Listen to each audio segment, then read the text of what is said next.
Vamos falar sobre o agronegócio aqui na nossa região com o presidente do Ciram, o Thomas Rocco. A gente vai falar de vários assuntos, vamos falar sobre a BQM, Expo Araçatuba, vamos falar sobre a pecuária, agricultura, pós-pandemia. Eu acho que vai ser um assunto muito importante, não só para as pessoas do campo, mas para toda a nossa comunidade. Thomas, muito obrigado por aceitar nosso convite, um bom dia.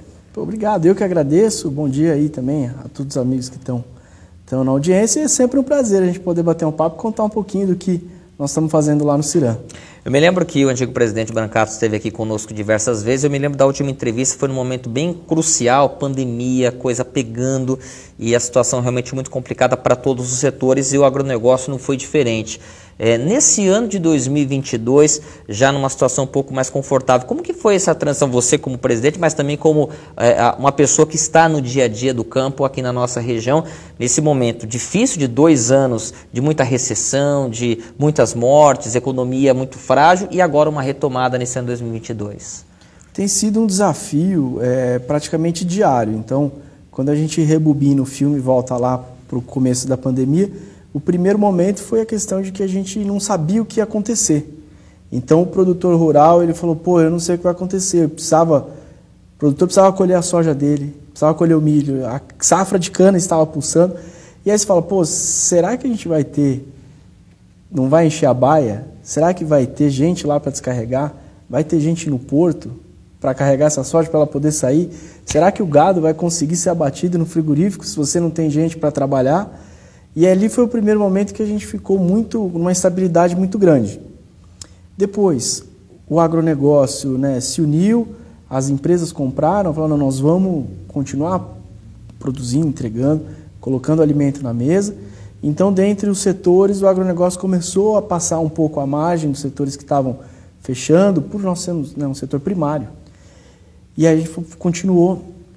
Começou uma onda de que o produtor conseguiu plantar, então os insumos estavam disponíveis e ali a gente teve um 2020 positivo para o setor. Aí depois entrou 2021 já veio com uma outra carga, que em função daquela terceira onda e quarta onda da China, o que aconteceu? Começou a ter uma escassez dos insumos. Então o produtor às vezes precisava de ter um glifosato para plantar soja, ele precisava de um 2,4, ele precisava dos defensivos. Mas os defensivos sumiram das prateleiras. E até que os novos chegassem, levava um tempo. Então teve escassez de defensivo, teve uma crise de fertilizantes lá em 2021 no começo. Então isso dificultou o dia a dia do produtor. E aí depois, nessa fase mais recente que a gente está, temos uma solidez de preços. Os preços evoluíram, isso para o produtor foi bom, mas ao mesmo tempo o custo puxou demais. Então o milho subiu, a soja subiu, o farelo subiu, o defensivo subiu, o adubo subiu.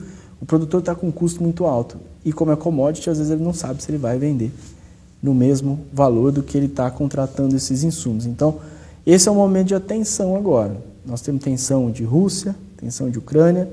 Nós temos um mercado aí com uma questão, hoje especificamente, os portos da China estão parados e isso faz com que se preocupe, pois a cadeia de insumo depende de fertilizante, depende também de defensivo. Então, hoje é um momento de atenção. É isso que a gente tem para falar assim, produtor, muita atenção aí, porque cenas complicadas aí para os próximos capítulos. Eu me lembro que eu conheci o Thomas numa matéria que nós fizemos há uns 2 anos atrás, quando nós tivemos aquele primeiro grande aumento da carne, que estava naquele patamar de 10, 15 reais e pulou para 30, 40.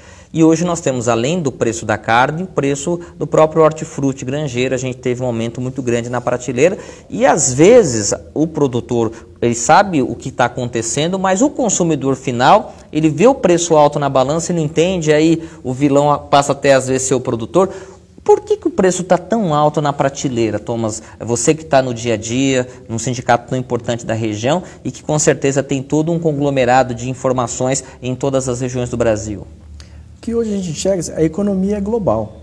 Então você tem uma inflação mundial, decorrência da pandemia e tensões mundiais acontecendo. Então hoje nós temos um movimento global de aumento dos preços. Uhum. Combustível está atrelado a petróleo está atrelado a dólar. Então qualquer coisa que a gente transporta aqui no Brasil, o maior modal que tem é caminhão. Então o combustível fica mais caro, o óleo diesel que vai nos tratores fica mais caro. o componente que faz o pneu fica mais caro. Então a gente tem uma escassez de insumos, nós temos uma série de questões que vai fazer o quê? Vai fazer com que o nosso custo de produção fique mais alto. Tanto assim, nós produtores rurais, mas a indústria, o pessoal dos serviços, todo mundo está passando a mesma dificuldade. Consequência disso, você tem um custo de produção maior para produzir o alimento, quer seja o boi, quer seja a soja, quer seja o milho, ou os HFs aí, a turma do tomate, da cenoura, do alface. Consequência, vai mais caro para a prateleira e isso faz com que o consumidor acabe tendo que pagar mais, mas a gente tem uma segurança alimentar muito grande no Brasil. Então, diferentes de outros países, nós temos opções para escolher. Entre, às vezes, tem um que está mais caro, mas eu vou para o mais barato. Poxa, eu não consigo, a carne bovina está num preço que a alguns é proibitivo, mas você tem um suíno aí com preço mais tranquilo, você tem um frango com preço mais ameno, ou em alguns casos você vai para uma outra proteína como ovo. Segurança alimentar do Brasil é muito sólida. Então, ou seja, em outros países você não tem isso? Tem alguns países que têm que importar a maior parte dos alimentos, então a população deles está com muito mais dificuldade do que nós. Graças a Deus nós temos opções aqui dentro mesmo da nossa região, da nossa cidade, de mudar. Então, segurança alimentar aí é mérito dos produtores que ficaram trabalhando ali quando não podia nem pisar fora de casa. E por falar nessa segurança alimentar, vocês têm um projeto muito legal que nós conversávamos nos bastidores, que é aquele trabalho nos municípios das vendas, né, das feiras que são feitas nos municípios. Eu queria que você explicasse um pouco sobre isso, porque é aquela cultura familiar, né, aqueles pequenos produtores que acabam produzindo até com um preço mais em conta para o próprio consumidor final. É isso. Hoje o Ciram, em 2022, ele completa 80 anos. Então, uma marca muito sólida dentro do agronegócio. E dos nossos associados, a maior parte deles são pequenos e médios produtores. Então, às vezes o pessoal vincula muito, poxa, os grandes pecuaristas ao Ciram. Eles estão lá também, mas hoje quem a gente existe para prestar benefícios são para esses pequenos e médios. E quando o Ciram, dentro das suas missões, ele faz os cursos do Senar, nesses cursos tem muita informação legal que vai pegar o produtor e vai ensinar ele não só a plantar, vai ensinar ele a plantar, vai ensinar ele a vender, vai ensinar ele aí um DNA mais empreendedor ao ponto de, qual é o custo de produção que você tem, por quanto você tem que vender, qual é a margem. Então existem alguns programas dentro do Senar que vão fazer isso pelo produtor e cada dia que passa eles estão crescendo mais e mais, porque a demanda não para de aumentar, não para de vir gente para o campo, gente querendo empreender, gente querendo plantar, gente querendo ter essa qualidade de vida que o campo proporciona. Então o Ciram está lá para dar esse apoio, é ensinar ele a plantar, ensinar ele a colher, ensinar ele a colocar margem. Então temos um curso aí desde pilotar colheitadeira a plantar orquídea, é amplo esse leque aí de opções que a gente oferece. E as pessoas automaticamente acabam aproveitando e fazendo as feiras. O exemplo bem legal que você me comentava era de Brejo Alegre, né, que está movimentando a cidade. Sem dúvida, a Feira do Produtor Rural ela é um sucesso onde ela passa. Então, Birigui já consta aí com a Feira do Produtor, andando super bem, cada vez mais com mais público, o pessoal adorando. Brejo Alegre tem sido um sucesso porque virou um evento social, então tem a feira ao longo da praça, isso acontece às sextas, e também uma parte de entretenimento, então a população abraçou e foi para lá. Araçatuba está andando também já com 2 missões, Valparaíso, acho que tem muita cidade que está e não para de crescer. É um programa que ele é muito sólido, ele é muito nobre, ele ensina muito, né? Então não é só levar um alface bonito, um tomate bonito, é você entender, produtor, que tem um custo de produção e você precisa colocar a margem no bolso. Então o programa vai te ensinar a como fazer essas contas, a como entregar uma apresentação melhor e como que você vai ganhar mais dinheiro, que no final das contas é isso que todo mundo se importa. Verdade. Enquanto nós estamos gravando aqui durante essa semana, nós temos um evento muito bacana que é da BQM, que está movimentando até. Eu ouvi um termo muito interessante que hoje Araçatuba é a capital do cavalo no Brasil. Nós tivemos a parada por conta da pandemia, bem no momento em que vocês estavam começando a esse projeto, né, com todo o espaço lá no recinto Cliba de Almeida Prado. Esse ano, eu acredito que é o ano da retomada também da BQM e desse evento que está acontecendo lá. Eu queria que você falasse um pouquinho sobre esse novo momento que vocês estão fazendo, porque movimenta todo um turismo regional.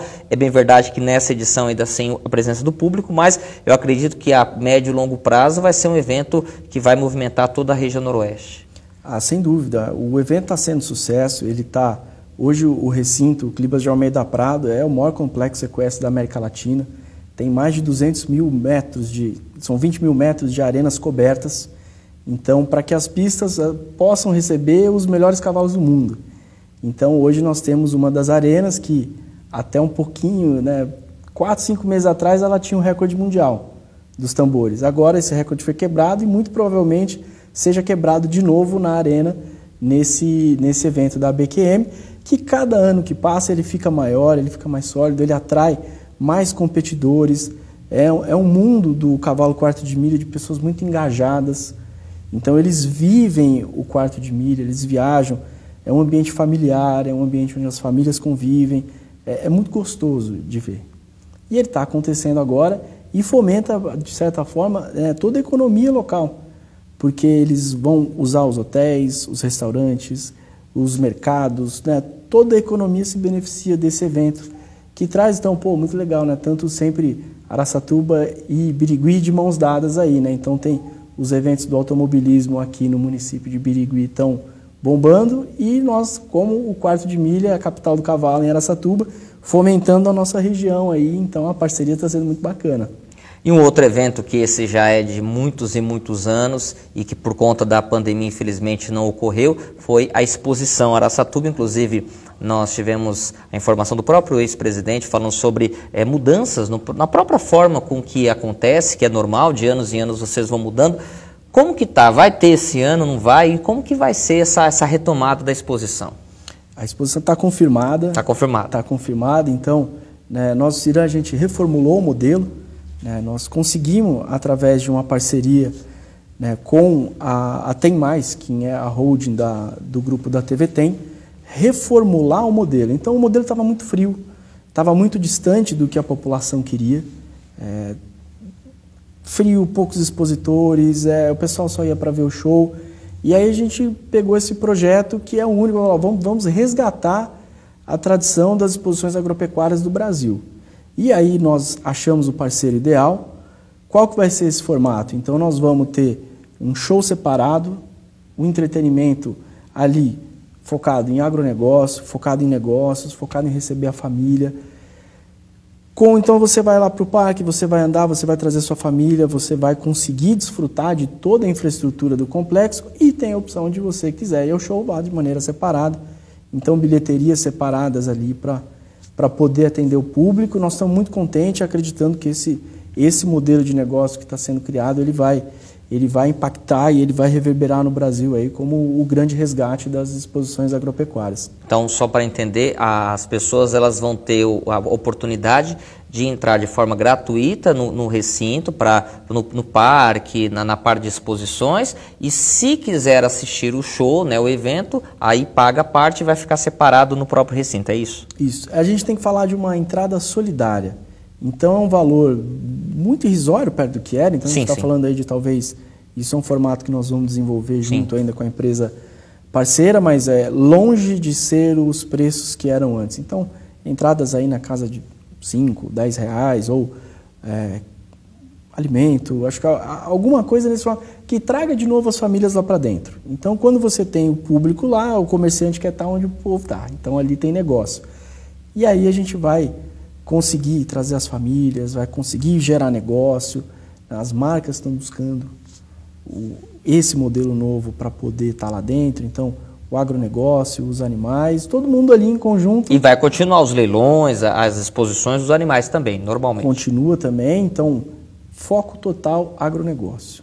Então ali é aquela coisa que a gente tinha na exposição quando ia antigamente, Você via os animais, você via boi, você via o cavalo, tinha leilão, então esse vai ser o modelo. A gente pode colocar provas equestres ali também para fomentar essa agenda, mas quem quiser ir para o show, quem quiser ver alguma coisa diferente, vai ter uma outra área dentro do parque para poder desfrutar disso. Então nós estamos muito animados, acho que pode ser um modelo aí que vai ser vencedor nos próximos anos. Vai ser mantido no mês tradicional ou vai ter alguma mudança com relação a isso? Vai para o mês de setembro. Então com os movimentos que tem da ABQM, nós temos 10 anos contratados com datas aí em abril, julho e outubro. E aí a exposição entra em setembro. Então o movimento é o parque, né? O recinto ele tem 4 grandes megas eventos acontecendo, então as 3 ABQMs e mais a exposição, mas a exposição encaixa em setembro, dentro daquela primeira quinzena ali, fomentando ainda mais a agenda do recinto. Agora, Thomas, para a gente poder finalizar nossa entrevista, para o produtor que está nos acompanhando, pecuarista, a gente tem uma mudança de jovens entrando nesse mercado, né, como você, outros filhos que estão tomando conta no lugar dos avós, dos pais, ou até mesmo, né, comprando propriedades, começando aí o seu negócio. Qual que é a importância do agronegócio para a região? Eu me lembro de um tempo atrás que o filho do produtor ia embora, a zona urbana foi expandindo cada vez mais. Existe um movimento diferente disso?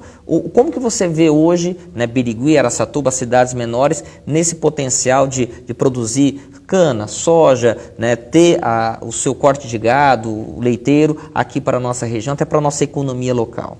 A importância é muito grande. Eu acho que hoje, se a nossa região ela existe, ela é em função do agronegócio. Então, os pioneiros enxergaram isso e encontraram terras amplas, terras férteis aqui para poder desenvolver esse trabalho. E à medida que o tempo foi passando, o campo não estava ele não estava legal, assim, ainda não dava para você conseguir manter a sua família dentro do negócio. Ele era muito concentrado na mão dos patriarcas ainda. Isso mudou. Então, as pessoas foram para a cidade, elas estudaram, elas se capacitaram, e aí tem essa revolução de hoje o campo está sendo tocado por jovens que gostam de tecnologia, que investem em novas formas de produção, que intensifica, acho que isso que é o principal, é você produzir mais dentro do mesmo espaço. Então hoje aqui nós estamos, Birigui é uma referência para soja, é uma referência para milho, para plantio de sorgo. Quando você desce ali para a beira do Tietê, Brejo Alegre, toda aquela região ali, a irrigação fomentando, né? Então a quantidade de pivôs centrais que tem ali hoje é uma região muito expressiva na produção de soja dentro do estado de São Paulo. Então isso é o que? É através da tecnologia, é através do DNA empreendedor do produtor. Então é muito nobre esse movimento que está acontecendo. É um êxodo urbano, né? É uma volta, né? Então eu acho que os produtores que estão lá, que às vezes ainda estão se sentindo sozinhos, né? Que tenham dentro da família ali, você vai olhar nos seus sucessores a possibilidade daquilo, a sua propriedade ela é uma empresa e ali para você poder crescer você vai precisar de pessoas e você tem as boas pessoas sempre em volta de você. Então o produtor enxergando isso ele vai conseguir ampliar as frentes dele e então o agronegócio e a nossa região estão casados aí andando de mão dada. Eu acho importante sua fala, Thomas, porque nós vivemos uma época não tão longa que as pessoas elas tinham uma propriedade, ela logo queria vender porque parecia que era um prejuízo, era algo que ia atrapalhar ou arrendava. E eu percebo nesses últimos anos que isso vem mudando um pouco, né? No sentido de que as famílias, não, pera lá, eu tenho aqui um pedaço de terra, não vou vender, não vou arrendar, eu vou cuidar, eu vou tirar o meu sustento daqui, é muito melhor do que eu começar uma vida na cidade. Eu acho que é um movimento que, pelo menos de fora eu estou conseguindo chegar, não sei se essa é a realidade. Não, é bem por aí mesmo. Acho que quando a pandemia mostrou para nós que o ativo terra é muito sólido. Então, às vezes, o produtor estava lá, a família dele estava meio desacreditada com aquele pedaço de terra que ele tinha, não era suficiente, mas ela mudou. Então, as terras se valorizaram muito aqui na nossa região e a intensificação que nós falamos fez com que a rentabilidade das culturas possa suprir essa demanda que o produtor tinha. Então, hoje ele enxerga que ele tem um patrimônio muito grande, mas ele consegue ter liquidez em cima. Então, ele consegue produzir, gerar recurso e manter o custo de vida dele, aos filhos, aos netos, aos que estão próximos, e ele pode crescer. Então, nós estamos num momento muito favorável aí que tá acontecendo. Então, o produtor, assim, geralmente a gente sempre é meio pé no chão, mas o momento é favorável e eu acho que agora é hora de ser profissional, cuidar da gestão aí da tua propriedade, porque lá na frente, não só você produtor, mas os seus filhos e netos vão colher o benefício que você estiver plantando hoje. Bom, Thomas, quero aqui agradecer a sua presença no programa e aproveitar e mandar um grande abraço a todos os nossos amigos que moram na zona rural de Birigui, Araçatuba e região, e que com certeza estão nos acompanhando. A gente sabe que não é fácil, é um trabalho difícil. Eu sou muito amigo do Fábio Moreno, que é aqui de Birigui, e a gente sempre faz matérias rurais, e a gente sabe quanto é complicado, quando não chove é problema, quando chove demais também é problema, economia, tudo aquilo que você falou no início da entrevista, coisas que acontecem lá do outro lado do planeta, envolve aqui, e a gente sabe que não é fácil. É uma vida difícil e que tudo pode acontecer, mas sem eles a gente não tem comida na mesa. Nosso muito obrigado. Eu que agradeço a oportunidade e sempre que precisarem o Ciran está à disposição. Bom, nós vamos para o intervalo, daqui a pouquinho a gente está de volta.